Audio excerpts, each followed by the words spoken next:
भाषा मानव अस्तित्व का एक मौलिक पहलू है जो केवल संचार से कहीं अधिक है। यह दुनिया की हमारी समझ और वास्तविकता को समझने की हमारी क्षमता को आकार देती है, जो हमें अन्य जानवरों से अलग करती है। यह लेख हमारे जीवन में भाषा की महत्वपूर्ण भूमिका की पड़ताल करता है, जो पश्चिमी दर्शन और प्राचीन हिंदू ज्ञान दोनों से अंतर्दृष्टि प्राप्त करता है।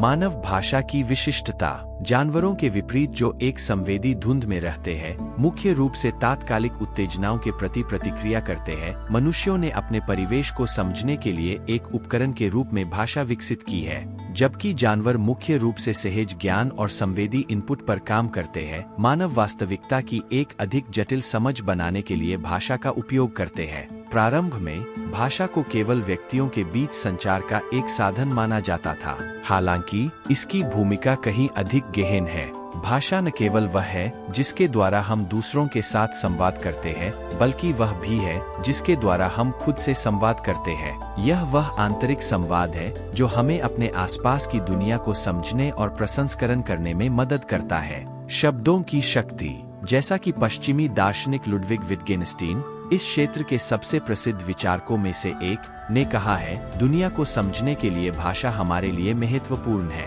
शब्दों के बिना हमारी सोचने और तर्क करने की क्षमता गंभीर रूप से सीमित होगी। यहाँ तक कि अपने आसपास की सराहना करने का सबसे सरल कार्य भी हमारे द्वारा देखे जाने वाले को अर्थ देने के लिए आंतरिक शब्दों की एक श्रृंखला की आवश्यकता होती है। दिलचस्प बात यह है कि यह अवधारणा प्राचीन हिंदू दर्शन के साथ संरेखित होती है। आदि शंकर, एक सम्मानित हिंदू दार्शनिक, ने नाम रूप या नाम और रूप की बात की, जिसके द्वारा हम वास्तविकता को समझते हैं। यह विचार सुझाव देता है कि चीजों को नाम देना हमें उन्हें समझने का एक हैंडल देता है, एक अवधारणा जो विटगेनस्टीन के सिद्धांतों के साथ प्रतिध्वनित होती है। शब्दावली और समझ।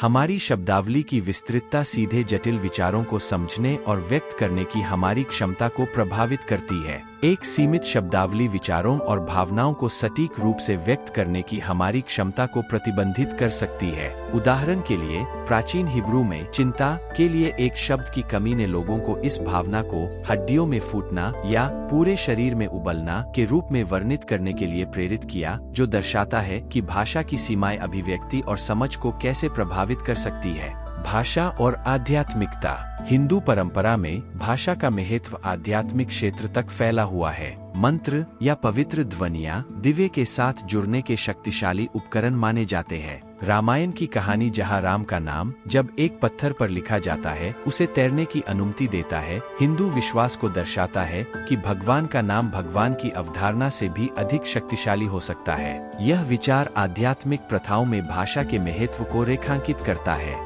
एक ज्ञानी व्यक्ति द्वारा दिया गया मंत्र दिव्य के साथ एक सीधा संबंध माना जाता है, भगवान का एक हैंडल जो साधक के साथ रहता है। निष्कर्ष। भाषा केवल बाहरी संचार का एक उपकरण नहीं है, यह हमारी सोच प्रक्रियाओं, दुनिया की हमारी समझ और यहाँ तक कि हमारी आध्यात्मिक प्रथाओं की नींव है। विटगेनस्टीन के दार्शनिक अंतर्दृष्टि से लेकर हिंदू ऋषियों के प्राचीन ज्ञान तक, हमारी वास्तविकता को आकार देने में भाषा की शक्ति सार्वभौमिक रूप से मान्यता प्राप्त है। जैसे जैसे हम अपनी भाषाई क्षमताओं को विकसित और विस्तारित करते रहते हैं, हम अपने अस्तित्व के तेजी से जटिल पहलुओं को समझने की अपनी क्षमता को बढ़ाते हैं।